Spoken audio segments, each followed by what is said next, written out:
Good morning, everybody. I'm Paul Lisnick. And I'm Taman Bradley. Welcome to WGN-TV Political Report. Coming up. This rampage of violence shocks the conscience of our nation, and we will not stand by and watch it happen. The debate over how to stop gun violence in Chicago. Will more federal resources help? Plus, COVID-19 has not gone away, and it remains a serious threat. A stern warning about the spread of COVID-19 in Illinois. We're talking with Dr. Emily Landon about the risks ahead. And later, fact or fiction. We're sorting out the truth about mail-in voting before the November election. And we begin this morning in Chicago. Some have called it Chicago's second public health epidemic. The city has seen more than 300 homicides in the first 6 months of the year. There have been nearly 1,400 shootings in that same period. This week, a rare agreement between Mayor Lightfoot and President Trump as the White House orders a surge of federal agents from the FBI, DEA, and more to help calm violence on the streets. Lance Williams is a professor at Northeastern Illinois University who has long studied violence intervention, youth organization, and inner city development. He joins us this morning via Zoom. Thanks for joining us. Thanks for having me. All right, Lance, let's begin with that incident this week that drew national attention, the mass shooting outside the funeral home. CPD had 2 marked cars and a full tactical team in the area. The cops were there, Lance, but this still happened. How is that possible? Well, I think there's a kind of a perception in the communities that are most affected by violence, particularly those who are perpetrating violence, that the police are really not engaged. They don't see the cameras.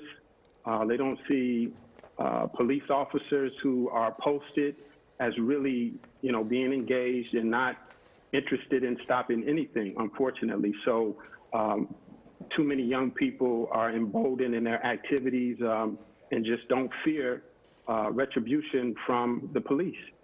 Lance, we hear so much about gangs and what gangs do, but you and colleagues of yours have written that gangs are actually not the cause of violence today. They're just one of the effects of communities in trouble. So if gangs aren't the cause, it would seem confronting and arresting them isn't the right solution necessarily.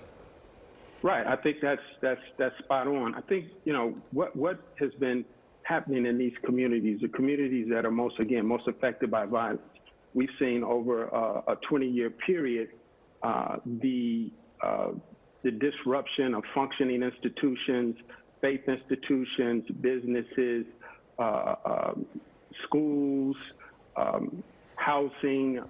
All of these institutions have unraveled, and the safety net is not there. And so we've seen a great loss in human capital. And so in order to solve this problem, we're going to have to invest in human beings. Just like we invest in road infrastructure, we have a lot of human beings and families who are suffering the damage of really poor, bad public policy over the last 15, 20 years or so. Professor, we hear some conservatives saying that supporters of Black Lives Matter need to take up the cause of black-on-black violence in Chicago. Do you agree that there's more interest now in addressing police reform than solving the gun violence problem? Yeah, I think so, but I think that there is a need to do both at the same time. It doesn't mean that we can't tackle both issues simultaneously. We're very competent, very intelligent people. We have many, professionals in our communities that will allow us to address both issues at the same time. The two issues don't necessarily have to be conflated. If the federal assistance under the new Operation Legend program is to bolster existing law enforcement efforts but not create a Portland situation, is that an effective way, do you think, on getting a handle on what has been escalating violence? I don't think so. I think it's a very dangerous strategy, as a matter of fact. I mean, think about it. The police superintendent just announced this week that CPD counts roughly 120,000 individuals that are affiliated with street gangs, 120,000. I think the federal initiative mentioned that they're going to send, maybe about 150 federal agents into the city. I mean, think about that, 150 to 120,000. It won't have any impact. And the danger in it is that given the tension that already exists in these communities, that's really driving a lot of the violence, the potential is that those agents may possibly kind of provoke a conflict between those young people in the streets that are already armed to the teeth, who have already demonstrated the willingness to do violence, and 150 federal agents. It could be a major catastrophe if we don't watch out. And Professor, with about a minute left, what's something that residents of Chicago who don't live in the neighborhoods that are under siege by gun violence can do to make a difference? Well, I think the main thing is, we have to put pressure on our public, officials to reinvest resources into building human capital.